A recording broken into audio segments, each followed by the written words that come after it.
Hello students, आज जो हम हमारे कम्युनिकेटिव इंग्लिश में नेक्स्ट टॉपिक डिस्कस करने जा रहे हैं वो है types of communication. I hope जो हमने प्रीवियस क्लासेस में कम्युनिकेशन के बारे में डिस्कस किया था कि कम्युनिकेशन क्या होता है, उसका प्रोसेस क्या होता है, उसके बैरियर्स क्या होते हैं, ये सब आपको बहुत अच्छे से समझ आ गया होगा। फाइन। अब जो नेक्स्ट हम डिस्कस करेंगे वो है कम्युनिकेशन बेसिकली कितने टाइप्स का होता है। आपको आपके स्क्रीन पे दिख रहा होगा कि कम्युनिकेशन जो है बेसिकली हम कम्युनिकेशन को 3 पार्ट्स में डिवाइड करते हैं। फाइन। फर्स्ट होता है वर्बल कम्युनिकेशन, सेकंड होता है नॉन वर्बल कम्युनिकेशन और थर्ड होता है रिटन कम्युनिकेशन।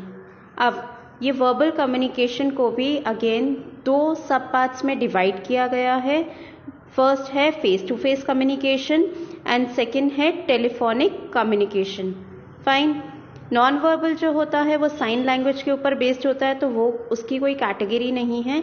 रिटन कम्युनिकेशन को अगेन 2 पार्ट्स में सब पार्ट्स में डिवाइड किया गया है। एक होता है आपका फॉर्मल रिटन कम्युनिकेशन और दूसरा होता है आपका इनफॉर्मल रिटन कम्युनिकेशन। अब थोड़ा सा डिटेल में डिस्कस करते हैं ये तीनों टाइप्स के बारे में। तो वर्बल कम्युनिकेशन क्या होता है? वर्बल कम्युनिकेशन होता है जब हम फेस टू फेस या फिर फोन पर किसी दूसरे व्यक्ति से कम्युनिकेट करते हैं। फाइन। जैसे आप स्काइप पे कम्युनिकेट करते हो या जूम पे या इवन इम्पेटस गुरुकुल के जो आप लाइव क्लासेस अटेंड करते हो उसमें आपका फेस टू फेस कम्युनिकेशन रहता है सर से, है ना। तो ये जो होता है ये वर्बल कम्युनिकेशन के अंडर आता है। आप बैठकर कॉफी पे अपने फ्रेंड्स के साथ में डिस्कस करते हो, है ना, क्लासरूम में डिस्कशन करते हो, है ना। तो ये सब जो चीजें हैं जो वर्ड टू वर्ड कम्युनिकेशन होता है ये आपका वर्बल कम्युनिकेशन में आता है। नेक्स्ट आता है आपका non verbal communication. Non verbal communication basically होता है वो कम्युनिकेशन जो हम साइन लैंग्वेज के थ्रू कम्युनिकेट करते हैं, जिसमें कि आपके फेशियल एक्सप्रेशंस, आपका बॉडी पोस्चर, आपका आई कांटेक्ट, हैंड मूवमेंट, आपका बॉडी मूवमेंट और टच, ठीक है, ये सारी चीज़ों से जब आप कम्युनिकेट करते हो तो वो आपका वर्बल नॉन वर्बल कम्युनिकेशन में आता है। नाउ नेक्स्ट टाइप होता है रिटन कम्युनिकेशन। अब रिटन कम्युनिकेशन आई होप सबको पता ही है, जो हम रिटन वे में कम्युनिकेट करते हैं, चाहे वो हमारे टेस्ट पेपर्स हों, चाहे वो हमारे ईमेल्स हो, चाहे वो रिपोर्ट्स हो, नोटिसेस हो, इवन आपकी फेसबुक की पोस्ट हो, व्हाट्सएप के चैट्स हो, इन सब रिटन मेथड से जब हम कम्युनिकेट करते हैं तो वो हमारा रिटन कम्युनिकेशन की कैटेगरी में आता है। रिटन कम्युनिकेशन में 2-3 चीज़ें बहुत इंपॉर्टेंट होती हैं, जो कि एक आपका फर्स्ट होता है आपकी हैंडराइटिंग, ठीक है, कि हैंडराइटिंग अगर आपकी क्लियर होती है तो आपका जो रिटन कम्युनिकेशन होता है वो बहुत ही इफेक्टिव होता है। सेकंड जो होता है वो होता है मैसेज, जो आप जो भी मैसेज देना चाह रहे हैं सामने वाले को वो बिल्कुल टू द पॉइंट होना चाहिए। फाइन। तो रिटन कम्युनिकेशन के अगेन अगर हम देखें तो 2 सब पार्ट्स आपको दिख रहे हैं स्क्रीन पर। एक उसमें होता है फॉर्मल और एक होता है इनफॉर्मल। अब फॉर्मल के अंदर क्या क्या जो है टॉपिक्स कवर होते हैं वो मैं आपको बता देती हूँ। वो है ऑफिशियल लेटर्स। ऑफिशियल लेटर्स जैसे आपने अपने स्कूल टाइम पे डेफिनेटली फीवर के लिए, छुट्टी के लिए एप्लीकेशंस लिखे होंगे अपने प्रिंसिपल्स को या टीचर्स को, ठीक है, वो official letters. Business letters. Business letters कौन से होते हैं? जब हम जैसे हम किसी कंपनी में चले जाते हैं, वहाँ पे हमको अपने क्लाइंट से कंसल्ट करना रहता है अपने बिजनेस के लिए, तो वो होते हैं आपके बिजनेस लेटर्स। नोटिसेस सबको मालूम होगा, स्कूल में नोटिस बोर्ड पे नोटिसेस लगते थे। सर्कुलर्स, पैम्फलेट्स मिलते होंगे, आपने देखे होंगे pamphlets, leaflets, press release, press reports of departmental heads, auditors, questionnaires, manuals, bulletins and house generals. तो ये सारे जो होते हैं ये फॉर्मल रिटन कम्युनिकेशन के अंडर आते हैं। अब इनफॉर्मल रिटन कम्युनिकेशन क्या होता है? इनफॉर्मल रिटन कम्युनिकेशन होता है जब हम पर्सनल वे पे अपने लेटर्स या एसेज लिखते हैं, मतलब पर्सनल वे में हम रिटन कम्युनिकेट करते हैं। किससे?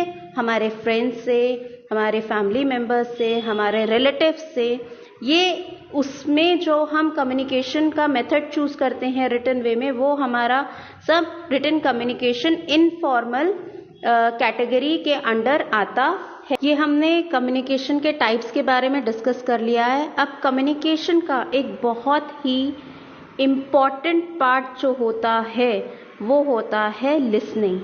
लिसनिंग यानी सुनना। लिसनिंग इम्पॉर्टेंट पार्ट क्यों कहते हैं लिसनिंग को? क्योंकि अगर आप अच्छे से सुन नहीं सकोगे तो आप जो है प्रॉपरली कम्युनिकेट नहीं कर सकोगे। जो सुना हुआ होगा वो ही आप इम्प्लीमेंट कर पाएंगे। ठीक है, अगर आप जो है गलत चीज सुनोगे, गलत चीज को ही समझोगे और गलत चीज को ही इम्प्लीमेंटेशन में लेकर आओगे। बट अगर आप सही सुनोगे, आप ये समझोगे कि सामने वाला जो सेंडर है वो क्या मैसेज आपको सेंड करना चाह रहा है, उसका एसेंस क्या है, उस मैसेज का एसेंस क्या है, उसकी स्पिरिट क्या है, उसकी थीम क्या है, अगर आप उसको समझोगे, सुनोगे, अच्छे से समझोगे, तभी आप जो है उसका इम्प्लीमेंटेशन प्रॉपरली कर पाओगे। अगर उसका इम्प्लीमेंटेशन प्रॉपरली होगा तो आपका कम्युनिकेशन जो है वो इफेक्टिव होगा। अगर आपके लिसनिंग में यानी सुनने में कहीं गलती होगी या आप कुछ गलत सुनोगे तो वहाँ पर आपका जो कम्युनिकेशन है वो इनइफेक्टिव हो जाएगा और कम्युनिकेशन प्रोसेस जो हमने पहले भी पढ़ा था जो होता है वो फेल हो जाएगा। कम्युनिकेशन प्रोसेस क्या था? कम्युनिकेशन प्रोसेस था कि जब सेंडर मैसेज सेंड करता है रिसीवर को और वो एज इट इज रिसीवर उसको समझे और इम्प्लीमेंट करे। ठीक है, बट अगर आपका सुनना सही नहीं होगा, आप अच्छे से समझ ही नहीं पाओगे कि सेंडर का मैसेज क्या था और आप उसको इम्प्लीमेंट नहीं कर पाओगे प्रॉपरली। अगर सेंडर का मैसेज नहीं समझा जाएगा तो रिसीवर जो है अपना उस मैसेज का इम्प्लीमेंटेशन सही नहीं कर पाएगा।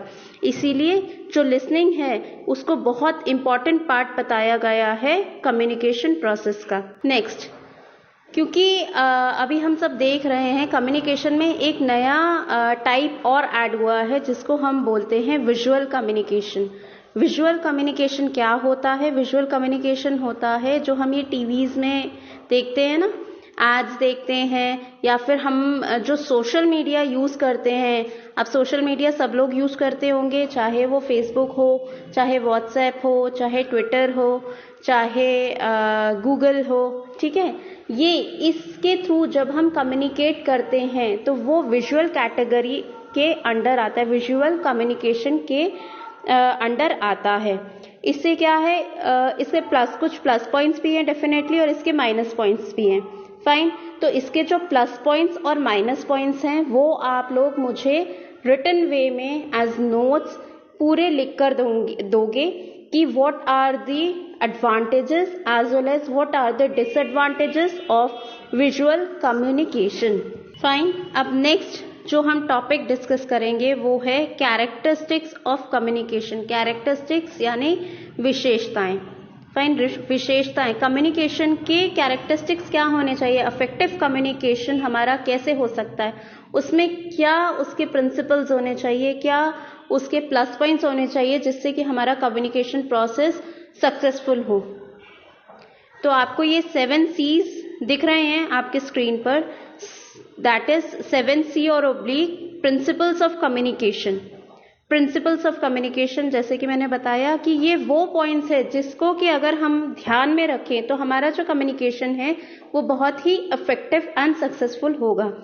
ठीक है, तो चलिए डिस्कस करते हैं। तो फर्स्ट जो इसमें कम्युनिकेशन का पॉइंट है that is complete, second is clarity, third is conscience, fourth is courtesy, fifth is correct, sixth is concrete and sixth is consideration. Fine, अब थोड़ा सा इसको ब्रीफ में डिस्कस कर लेते हैं। कंप्लीट, कंप्लीट का मतलब क्या है कि आपका जो मैसेज होना चाहिए वो फैक्ट्स पर बेस्ड होना चाहिए जिससे कि उसका जो भी डिजायर्ड रिजल्ट है वो आपको मिल सके। ठीक है, कंप्लीट से मतलब ये है कि आपका जो भी मैसेज होना चाहिए वो इनकम्प्लीट किसी भी सेंस में नहीं होना चाहिए। ठीक है, अगर वो इनकम्प्लीट होगा तो आपका मैसेज जो है वो मिस इंटरप्रेट होगा, मिस इंटरप्रेट होगा तो वो आपका कम्युनिकेशन प्रोसेस को फेल कर देगा, वो मैसेज आपका इनवैलिड हो जाएगा, वेग हो जाएगा। फाइन, इसीलिए जो मैसेज होना चाहिए वो कंप्लीट होना चाहिए। सेकेंड है क्लैरिटी। क्लैरिटी का मतलब है यहाँ पर कि आपका जो मैसेज होना चाहिए वो बिल्कुल क्लियर होना चाहिए, टू द पॉइंट होना चाहिए। ठीक है, उसमें बिल्कुल मतलब वो इतना अंडरस्टैंडेबल होना चाहिए कि क्लियरली आपका जो रिसीवर है उसको समझ सके, टू द पॉइंट। उसमें कोई अननेसेसरी वर्ड्स नहीं होने चाहिए, बिल्कुल जो टू द पॉइंट है वो सारी चीजें उसमें मैसेज में होनी चाहिए। Third is concise. कंसाइज का अगेन मतलब यही है कि आपका जो मैसेज होना चाहिए बिल्कुल टू द पॉइंट होना चाहिए, वर्ड्स अननेसेसरी वर्ड्स नहीं होने चाहिए। क्लैरिटी का यहाँ पर जो सेंस रहेगा, क्लैरिटी का मतलब रहेगा कि आप जो कहना चाह रहे हैं वो आपका जो थॉट्स हैं वो आपके मैसेज में दिखने चाहिए। आपका किस सेंस में वो बात कर रहे हो, क्या कहना चाह रहे हो अपने मैसेज में, तो आपके जो थॉट ऑफ एक्सप्रेशन होना चाहिए वो बिल्कुल क्लियर होना चाहिए। क्लैरिटी का ये मतलब होता है। और कंसाइज का मतलब होता है कि जो भी आपका मैसेज है वो बिल्कुल टू द पॉइंट होना चाहिए, उसमें अननेसेसरी कोई भी फालतू की बात नहीं होनी चाहिए, उसमें अननेसेसरी वर्ड्स का यूज बिल्कुल भी नहीं होना चाहिए। फाइन, तो फोर्थ पे आते हैं। फोर्थ है हमारा कर्टेसी। कर्टेसी का यहाँ मतलब है कि आपका जो कम्युनिकेशन का मेथड होना चाहिए वो बिल्कुल फ्रेंडली और पोलाइट मैनर में होना चाहिए, उसमें हार्श टोन, हार्ड वर्ड्स का यूज बिल्कुल भी नहीं होना चाहिए। अगर आप हार्शली बात करते हो, आपका बॉडी लैंग्वेज अलग है, आपका टोन अलग है, हार्श टोन है, ठीक है, तो इससे क्या है, आप जो है आपकी इमेज जो है वो नेगेटिव इंटरप्रेट होती है। बट अगर आपका जो कम्युनिकेशन करने का तरीका पोलाइट है, फ्रेंडली है, ठीक है, डिसेंट है, तो आपका जो है कम्युनिकेशन प्रोसेस बहुत ही ज्यादा इफेक्टिव हो जाता है। नेक्स्ट पॉइंट आता है करेक्ट। करेक्ट से यहाँ पर मतलब है कि जो भी आप अपना मैसेज जितने भी वर्ड से, जितने भी इंफॉर्मेशन से, जितने भी तथ्यों से, जितने भी फैक्ट से जोड़कर बना रहे हो वो बिल्कुल करेक्ट होने चाहिए। ठीक है, करेक्ट से मतलब कि उनका बिल्कुल लॉजिकली वैलिडेशन होना चाहिए। अननेसेसरी हवा में बातें बिल्कुल भी नहीं होनी चाहिए, बिल्कुल अननेसेसरी झूठ सच ये सब चीजें नहीं होनी चाहिए। फाइन, नेक्स्ट आता है कॉन्क्रीट। कॉन्क्रीट का यहाँ पर मतलब है कि आपका जो मैसेज होना चाहिए वो फैक्ट्स पर बेस्ड होना चाहिए, स्पेसिफिक होना चाहिए और वेग नहीं होना चाहिए। वेग का मतलब क्या होता है, हवा हवाई वाली बातें नहीं होना चाहिए, उसका आपके पास प्रूफ होना चाहिए। ठीक है, जो भी आप मैसेज दे रहे हो रिसीवर को उसका आपके पास ठोस सारी चीजों को कॉन्क्रीट वे में होना चाहिए, मतलब हार्ड स्पेसिफिकली उसमें आप कह सकते हो तथ्य होने चाहिए। फाइन, तो इसीलिए हमको सुनी सुनाई बातें नहीं होनी चाहिए, हमारे बिल्कुल टू द पॉइंट फैक्ट्स के ऊपर बेस्ड हमारा मैसेज होना चाहिए। फाइन, और जो लास्ट हमारा प्रिंसिपल है दैट इज कंसिडरेशन। कंसिडरेशन का मतलब होता है जब भी सेंडर अपना मैसेज दे रिसीवर को तो वो रिसीवर के सेंटिमेंट्स और इमोशन को ध्यान में रखते हुए उसे मैसेज दे। ठीक है, मतलब यहाँ पे सेंटिमेंट्स और इमोशन का मतलब है कि सेंडर जो है वो अपना मैसेज किस तरीके से, ऐसा उसको सेंडर को मैसेज ये नहीं देना है कि जिससे कि उसके इमोशंस या उसके जो सेंटिमेंट्स है वो हर्ट हो। तो सेंडर को इमोशंस बिल्कुल ध्यान में रखने चाहिए रिसीवर के। तो ये अगर हम 7 प्रिंसिपल्स कम्युनिकेशन के फॉलो करते हैं तो हमारा कम्युनिकेशन प्रोसेस जो है वो बहुत ही इफेक्टिव एंड सक्सेसफुल होता है। अगर इसमें से एक भी आपका प्रिंसिपल मिसिंग होता है तो आपका कम्युनिकेशन प्रोसेस फेल हो जाता है और बहुत बड़ा फेलियर होता है। फाइन, अब नेक्स्ट क्लास में बहुत ही जल्द मिलेंगे हम नेक्स्ट टॉपिक के साथ। Thank you very